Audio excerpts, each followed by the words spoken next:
Irreconcilability. To the principle of conjunction and reconciliation stands opposed the principle of disjunction and irreconcilability.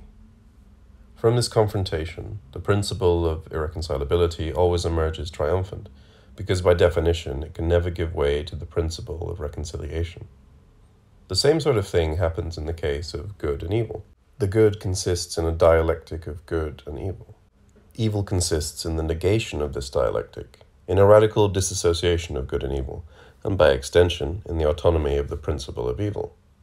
Whereas the good presupposes a dialectical involvement of evil, evil is founded on itself alone, in pure incompatibility.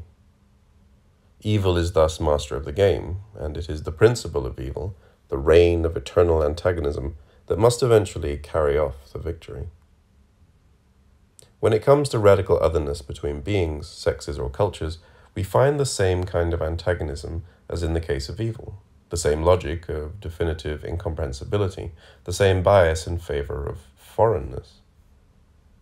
Is it possible, then, to join forces with this foreignness?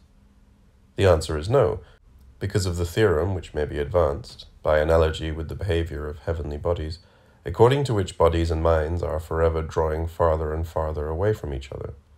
This hypothesis of an endless process of excommunication, which subsumes the notion of an indissoluble curse, is also precisely the hypothesis of the transparency of evil, as opposed to the universal utopia of communication.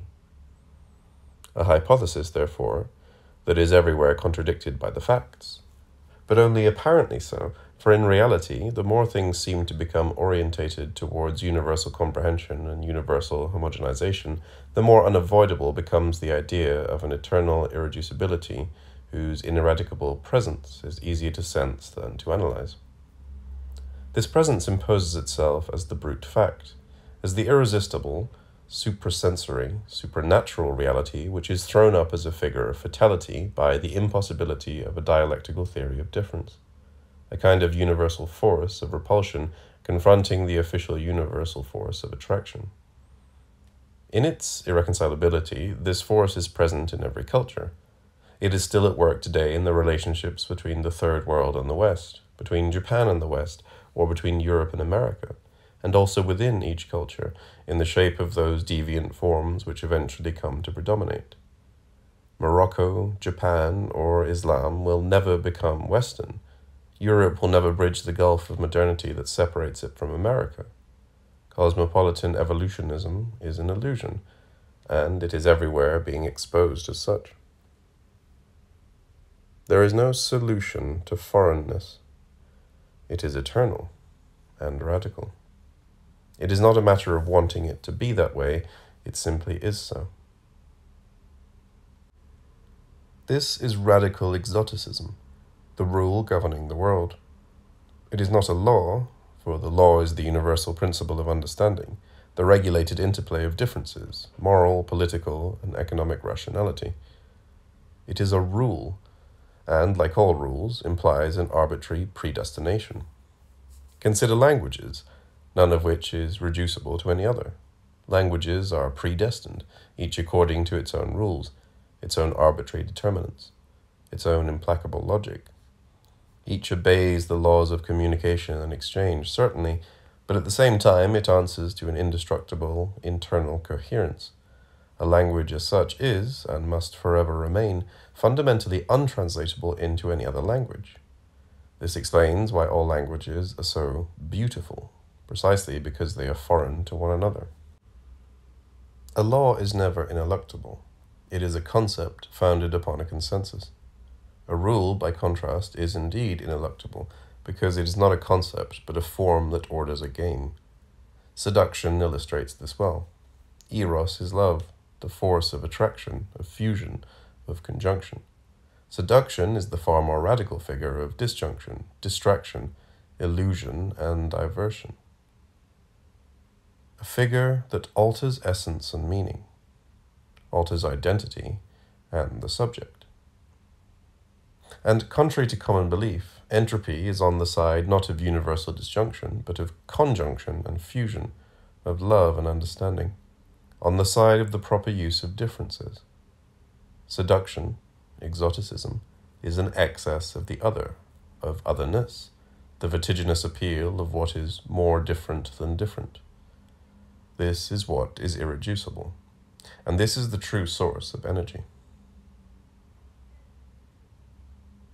In this predestined world of the other, everything comes from elsewhere. Happy or unhappy events, illnesses, even thoughts themselves. All imperatives flow from the non-human, from gods, beasts, spirits, magic. This is a universe of fatality, not of psychology. According to Julia Kristeva, we become estranged from ourselves by internalizing the other, and this estrangement from ourselves takes the form, among others, of the unconscious. But in the world of fatality, the unconscious does not exist. There is no universal form of the unconscious, as psychoanalysis claims, and the only alternative to conscious repression is fatality, the imputation of everything to a completely non-human agency, an agency which is external to the human and delivers us from it. The question of the other in this fatal universe is the question of hospitality. Hospitality represents a reciprocal, ritualized, and theatrical dimension. Whom are we to receive, and how are we to receive them? What rules should we follow here? For we exist solely to be received, and to receive, not to be known and recognized. This symbolic dimension is precisely what is missing from communication, in which the message is merely decoded, never given or received. The message is passed, but there is no exchange between people. The abstract dimension of meaning is transmitted, while the aspect of reciprocity is short-circuited. The other is my guest, not someone who is legally equal, though different, but a foreigner, a stranger, extraneous. And for this very reason, his strangeness has to be exercised. But once he has been initiated in due form, my guest's life becomes even more precious to me than my own. In this symbolic universe, there is no place for the otherness of difference. Neither animals, nor gods, nor the dead are other. All are caught up in the same cycle. If you are outside the cycle, however, you do not even exist. All other cultures are extraordinarily hospitable. Their ability to absorb is phenomenal. Whereas we waver between the other as prey and the other as shadow, between predation pure and simple and an idealizing recognition, other cultures still retain the capacity to incorporate what comes to them from without, including what comes from our Western universe, into their own rules of the game. They may perform this recycling operation instantaneously or over the long term, but in no case are their code and basic arrangements threatened thereby. Precisely because they do not live by the illusion of a universal law, they are not rendered oversensitive, as are we, who are constantly being commanded to internalize the law and to make ourselves the origin of our own selves, acts, tastes, and pleasures. Primitive cultures do not burden themselves with pretensions of this order. Being oneself means nothing to them. Everything comes from the other. There is no such thing as oneself, nor is there any call for such a thing. From this point of view, there is not much difference between Japan and Brazil, or between either of them and Jean Rouche's manic priests. All are cannibals in the sense that they offer a lethal hospitality to values that are not and never will be theirs.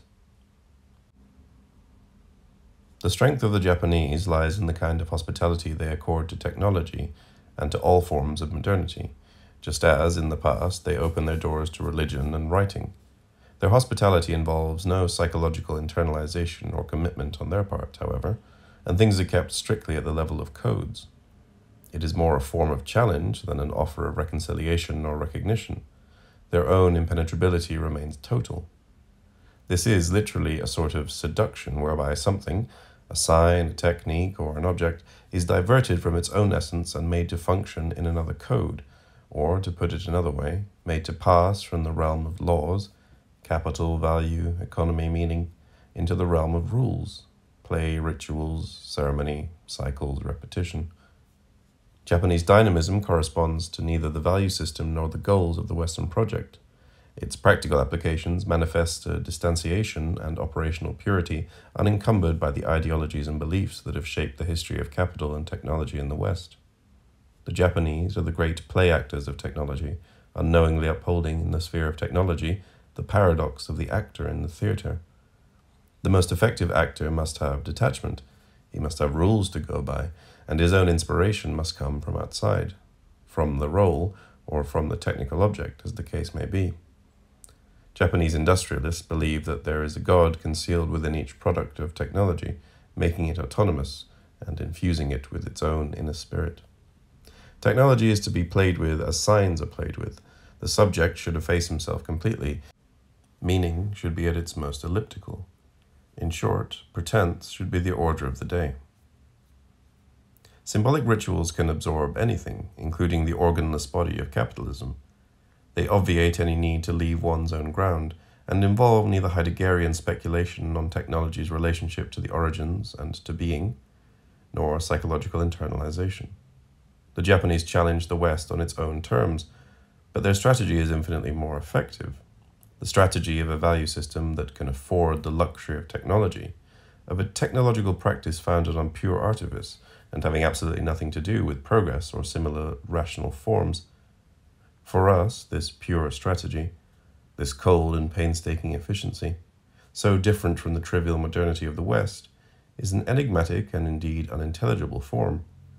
In this sense, it is one of those forms that Sagalin describes as radical exoticism, and one which is all the more startling in that it affects the ways of an overdeveloped society, while at the same time retaining all primitive society's power of ritual.